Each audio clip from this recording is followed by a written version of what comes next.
Hello? Reese? My bags are heavy, but they sure are pretty. Yes. I don't know where I'm going, but I'm not lost. Wrongfully terminated after finally having the courage to name it. And I don't know how I'll make it. I smile and I stride. My happiness, I'm faking it. I'm on a divine path, not linear by far. Auto-correcting, redirecting. My spiritual GPS is in a luxury car. Just a little girl with a big dream, a descendant of those who only had the North Star.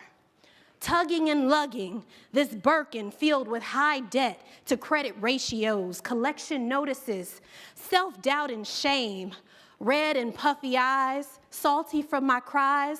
I'll just hide them behind these Gucci frames. My bags are heavy, but they sure are pretty. I'm not lost, but I know where I'm going. Like my predecessors, life for me ain't been no crystal stairs. My shoes are scuffed and broken. I can't afford RESPECT, but at least I can buy a new pair. My manicured hands have calluses from climbing the ladder of upward mobility, kicked down repeatedly when I would not give in to the men who wanted to test drive me. Not respected from my mind after all of this time? A bachelor's and a law degree? Damn, are we still just property? Had I given in, it might have been a sin, but I'd still have a job at least. Right now, all I have is my dignity.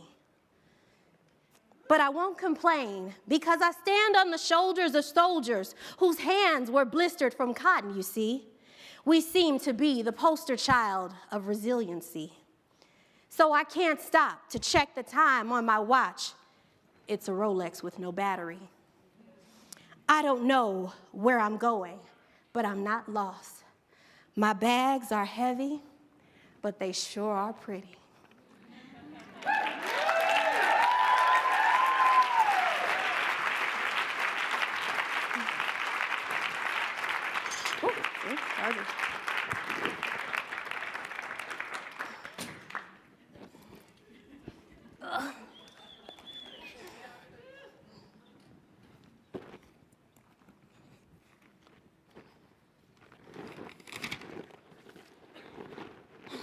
How many women in the room have experienced sexual harassment?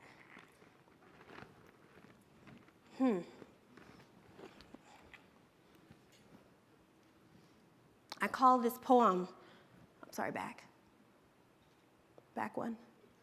I call this poem sexual harassment. Thank you for joining me. Thank you for having me.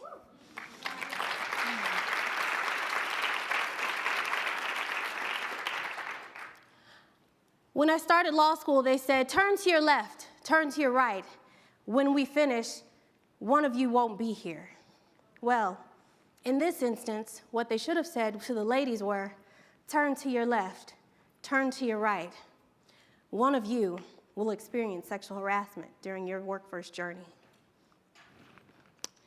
Of the women who've experienced sexual harassment, let's take a little poll. How many of you are traditionals, born before 1945? How many of you are baby boomers, born between 1946 and 1964? How many of you are Generation X, born 1965 to 1976? Well, we've all eradicated this problem now due to the new law, so of course no one's going to raise their hand, but how many millennials born 1977 to 1995? That's a lot of women. You see, we still have work to do. I never thought I would be the one in three. After completing college at 19 and law school at 22, I opened a small firm at the age of 25 in Chicago. I took a position on Capitol Hill as a legislative staffer to learn the ins and outs of what I thought would be my next career move, Congresswoman.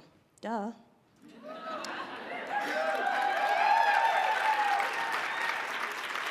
And I thought that for sure I was well on my way. and that everything that I had hoped for was right within my reach.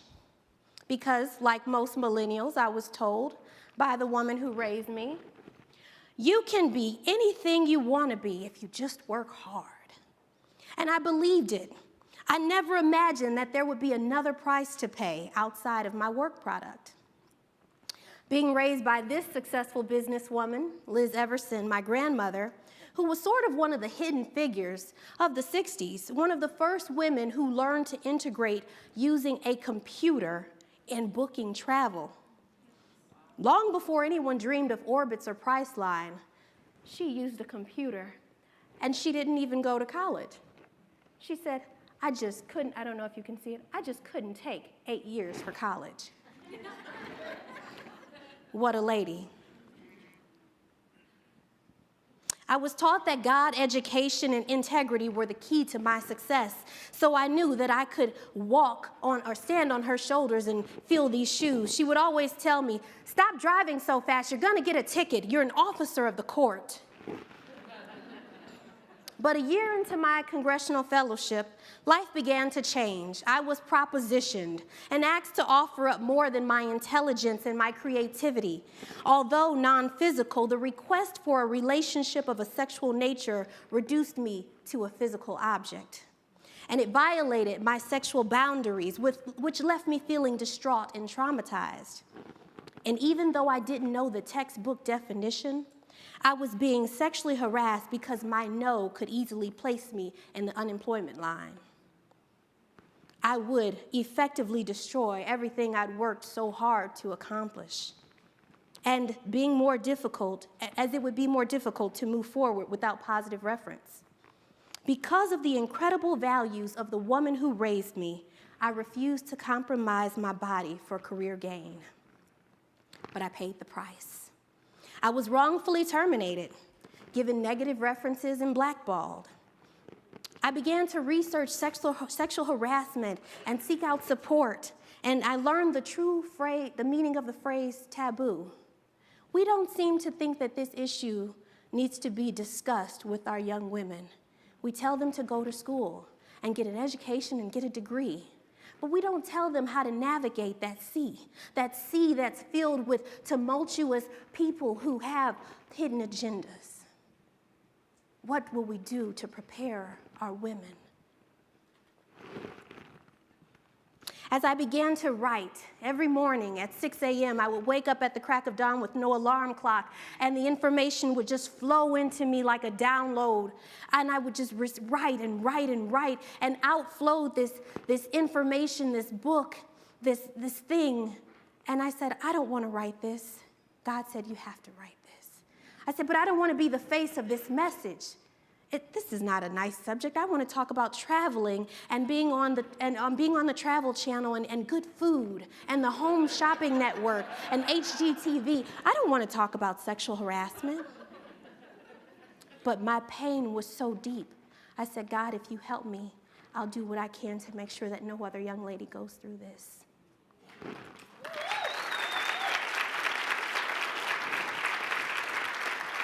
As I began to write, I realized that this incident on Capitol Hill was just the straw that broke the camel's back. I had had this type of icky encounter several times throughout my history, and I was only 26. There was the economics professor at college who asked me to sit on his lap during office hours. There was the job interview where he asked me to fly down with him to Miami for a beach vacation. There was the other job interview where he said, instead of sitting at the desk, let's go sit over at the couch. The informational interview where the guy came out and said, you know, I'm looking for a mistress. I need something soft to come home to, and my wife lives in Texas. What do you say, counselor? All these instances collectively chipped away at my worth, at my value. I began to write.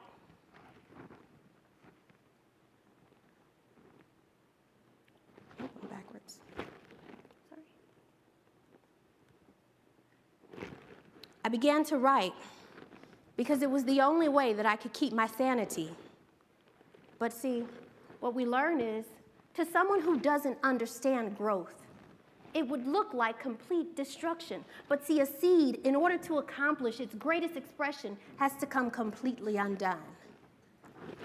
The shell cracks, the insides come out, and everything changes. My shell had to crack. Everything that I thought I was building had to fall away. And so then I had to make a decision. I had written this wonderful book, and I didn't know what to do. I spoke to a woman who was my mentor, prominent woman, Capitol Hill, had been on CNN, worked on several campaigns, presidential, and she said to me, Reese, you've got to stop telling this story. She said, if you keep telling this story, she said, no, you have two choices. Either you can stop telling this story and get a job, or you're going to have to tell this story for the rest of your life. I was at a crossings. Red pill, green pill. How'd you like some mediocrity? How'd you like to be chained next to a Xerox desk for the rest of your life, doing something that fulfills someone else's dreams, goals, and purposes? Or how would you like to walk in your divine destiny?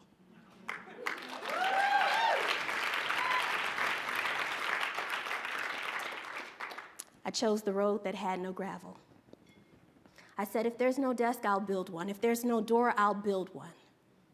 And so I continued to write.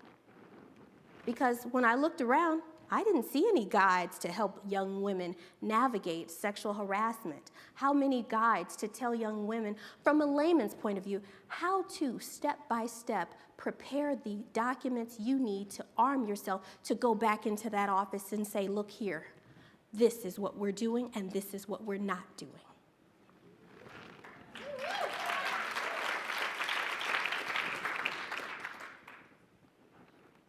So, in deciding to be the change I wanted to see, I created the book called The Babe's Guide. The Babe's Guide to Winning in the Workplace is the millennial's manual for navigating harassment, discrimination, workplace bullying. BABE stands for Beautiful, Ambitious, Brilliant Entrepreneurs, because inside each young lady, there is an entrepreneur, a gift that was put in her by her creator, waiting for her to unleash it and unpack it and share it with the world.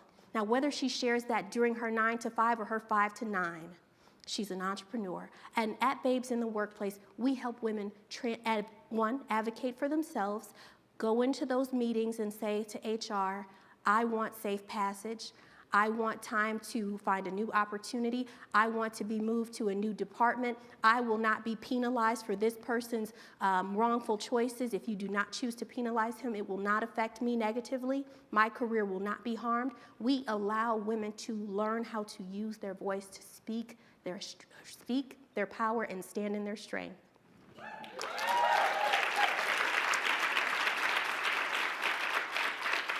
And secondly, we help them realize that, hey, maybe what you're looking for isn't here. So let's tap into who you are and help you figure out how to unleash everything that your awesome creator has put inside of you.